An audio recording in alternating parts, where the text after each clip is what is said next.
નવરાત્રિના પર્વને લઈને હવે ગણતરીના દિવસો બાકી છે ત્યારે માય ભક્તો અને ખેલૈયાઓમાં પણ ભારે ઉત્સાહ જોવા મળી રહ્યો છે પરંતુ આ વર્ષે નવરાત્રિમાં ગરબા રમવાનો સમય શું રહેશે તેને લઈને દરેકના મનમાં સવાલ છે ત્યારે નવરાત્રિના ગરબે રમવાના સમયને લઈને અમદાવાદ શહેર પોલીસ કમિશનર જીએસ મલિકનું મહત્વનું નિવેદન સામે આવ્યું છે તેમણે કહ્યું કે આ વર્ષે પણ નવરાત્રિનો સમય રાત્રે 12 વાગ્યા સુધીનો છે સરકારના નોટિફિકેશનમાં કોઈ સુધારો કરાયો નથી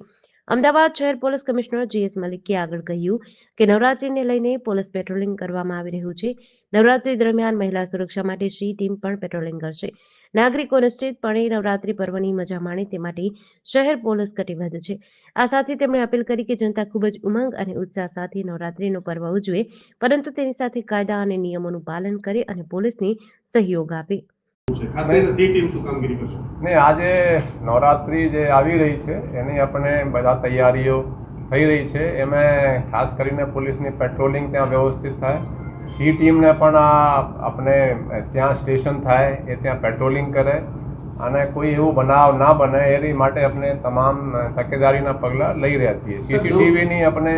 ખાસ કરીને આપણે સૂચના આપી છે કે કંટ્રોલથી મોનિટરિંગ થશે. સીસીટીવી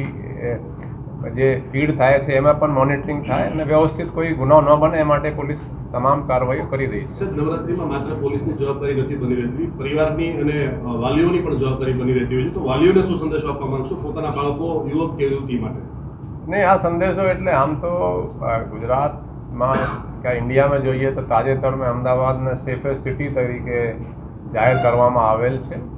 અને એવું કોઈ એટમોસ્ફિયર પણ તમે જુઓ તો વ્યવસ્થિત છે. કોઈ એવા બાબતે તો હું નહીં કહી શકાય કે વાલીઓને પણ થોડું જરા માણસો જે કોઈ રમવા માટે જાય એ ખુશી થઈને જાય અને એન્જોય કરે અને કાયદા મુજબ કામ કરે. જેડીસી ન્યૂઝ સાથે ચિરાગ સોની, અમદાવાદ.